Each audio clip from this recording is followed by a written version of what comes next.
Welcome to the discussion on the Jacobson flare. There are many factors which contribute to a safe and successful flight. However, from our passenger's perspective, our skill as a pilot in command is often judged by the last 6 inches of the flight. While there are countless variables affecting any given landing, the more we can control these, the easier, safer, more consistent, and softer our landings will become. In this presentation, we will briefly review the idea of a stabilized approach and spend most of the rest of the discussion on the Jacobson flare. Note, Captain Jacobson has a much more detailed presentation of the topic in his app, which is available for download on Apple and Android devices. Let's begin. Any good landing begins with a stabilized approach, which the FAA defines as follows. Typically a 3-degree glide path to the touchdown zone. The airplane tracks the centerline with only minor heading or pitch changes as necessary and limiting the bank angle to no more than 15 degrees. Maintain a stabilized airspeed and have the airplane fully configured for landing. The rate of descent should not exceed 500 feet per minute unless there are obstacles or other approach considerations requiring a higher descent rate. Nevertheless, these should be reduced prior to 300 feet AGL. Set your power as outlined in the POH. And finally, complete all briefings and checklists.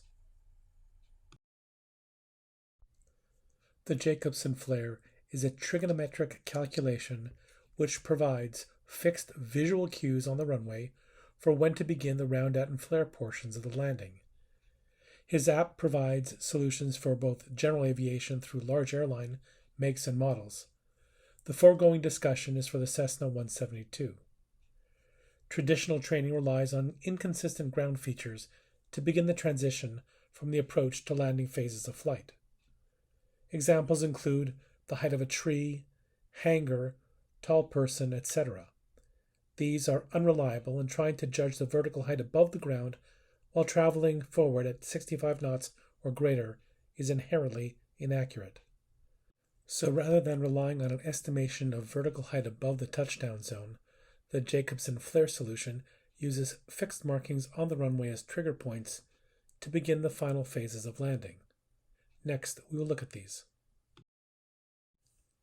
Some important markings at the approach end of the runway include threshold markings, runway designator, runway centerline stripes, aiming point, and touchdown zone markers. These markings have specific lengths and are spaced at specific intervals from the approach end of the runway.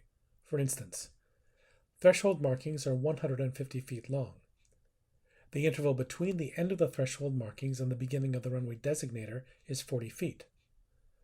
The height of the runway designator is 60 feet, and the runway centerline stripes are 120 feet long and separated by 80 feet in between.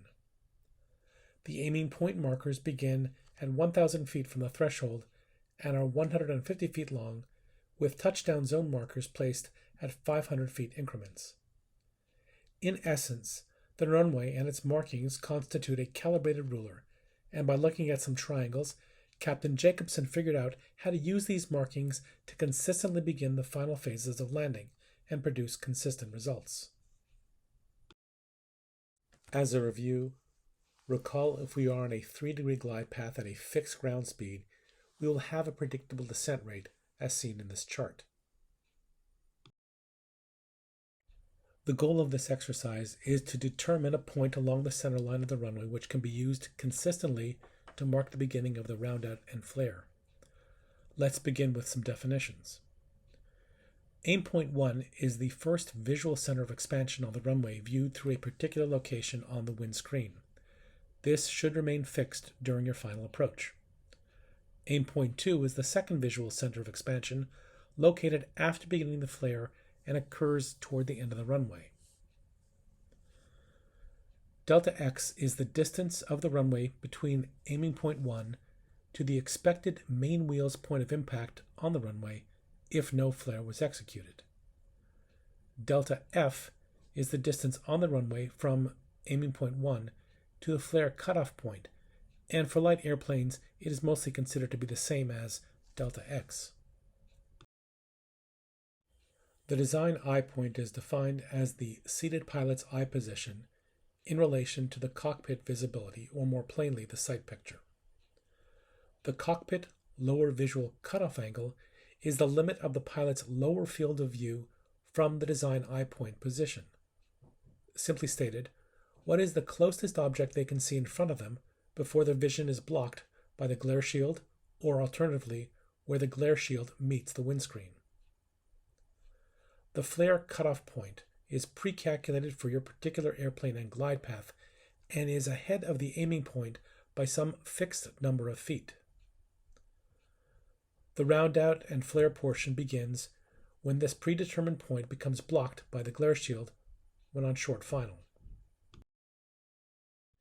For the purposes of light airplanes up to roughly 12,500 pounds, we can generally use the main wheel impact point on the runway as a reference to begin the flare.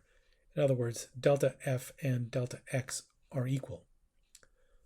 The flare cutoff point is calculated to be approximately 130 feet ahead of the aiming point. That is to say, when the flare cutoff point disappears from the pilot's view, begin the flare. Runway centerline stripes are generally 120 feet long with 80 feet in between. If you set your first aiming point to be at the end of the centerline stripe, the flare cutoff point would be just before the beginning of that same stripe. The flare cutoff point is therefore when that point just before the beginning of the chosen centerline stripe becomes blocked by the glare shield. Let's get into the airplane and look at the sight picture. Established on a stabilized approach, with your first aiming point fixed in the center of expansion, continued on the glide path. As the fixed cutoff point, just in front of the near end of the centerline stripe, passes beneath the glare shield, begin the round out and flare.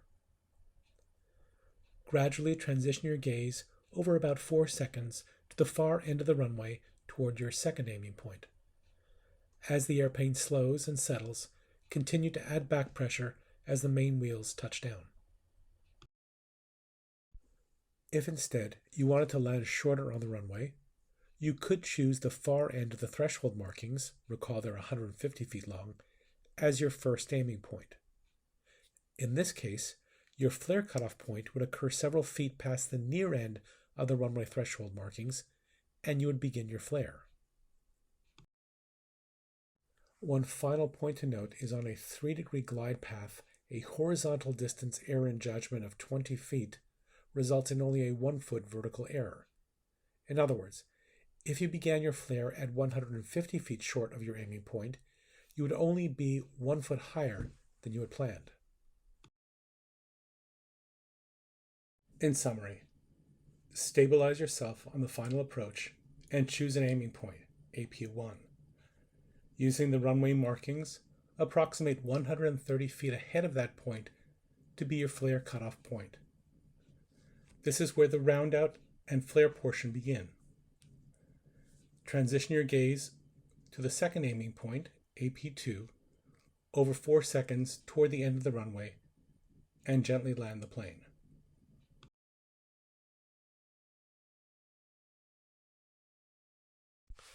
To summarize, in the foregoing discussion, some assumptions were made, including a descent angle of 3 degrees and flare to begin when the main wheels are roughly 10 feet above the runway.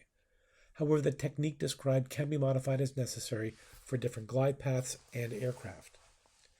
A stabilized approach is critical, as is the ability to choose a particular spot on the windscreen and keep it centered, aiming point 1. In your peripheral vision, around 6 o'clock, note when the flare cutoff point is approaching and begin to flare as it disappears from your field of view.